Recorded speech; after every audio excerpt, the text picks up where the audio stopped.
வணக்கம் உறவுகளே. இன்றைக்கி நம்மளோட கிராண்ட் நோஃபல் ரெசிப்பியில் ரொம்ப சுவையான செட்டிநாடு மீன் குழம்பு எப்படி செய்கிறதுன்னு பார்க்கலாம்.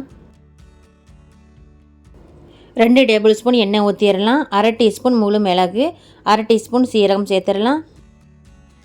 5 பல் பூண்டு, 20லிருந்து 22 சின்ன வெங்காயம், கொஞ்சமாக கருவேப்பிலையில் சேர்த்துடலாம். வெங்காயத்தை கண்ணாடி பதமாக வதக்கிக்கோங்க.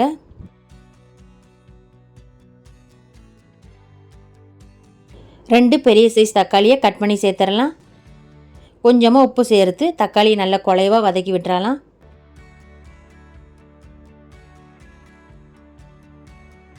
தக்காளி நல்லா குழைவாக வெந்துருச்சு. ஒரு சில் தேங்காயை சின்ன சின்ன பீஸாக கட் பண்ணி சேர்த்து வதக்கிக்கலாம்.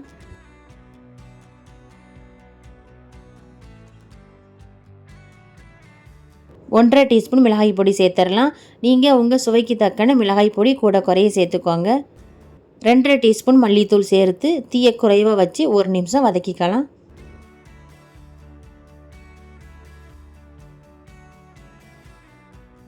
சூடு ஆறுனதும் கொஞ்சமாக தண்ணி ஊற்றி நல்லா நைஸாக அரைச்சிக்கோங்க. ஒரு பெரிய லெமன் சைஸ் புளியை கழுவி தண்ணியில் ஊற வச்சிடலாம்.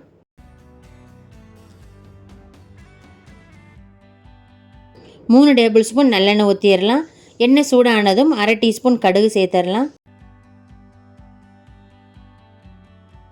கடுகு வெடிச்சதும் 1/4 டீஸ்பூன் வெந்தயம் சேர்த்துடலாம்.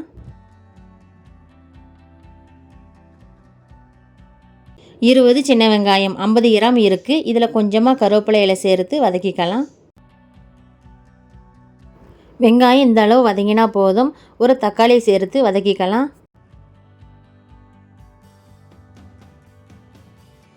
அரைச்ச மசாலாவை சேர்த்துடலாம்.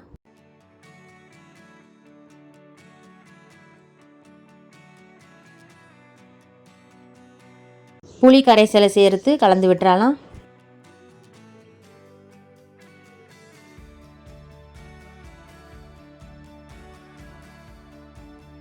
மிக்ஸி ஜாரை அலசி தண்ணி ஊற்றிடலாம்.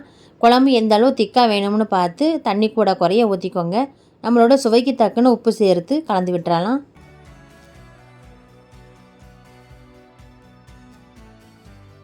தீயை மீடியமாக வச்சு 10லிருந்து 15 நிமிஷம் மூடி வேக வச்சிடலாம்.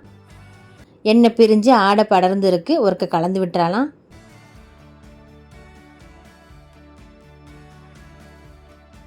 ஒரு கிலோ மஞ்சப்பாறை மீனை சேர்த்துடலாம். எந்த மீனுனாலும் நீங்கள் சேர்த்துக்கோங்க. மீனை சேர்த்து மெதுவாக கலந்து விட்டுறலாம்.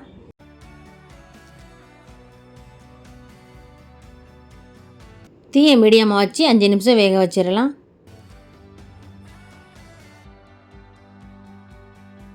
கொஞ்சமாக கருவேப்பிலையில் சேர்த்துடலாம்.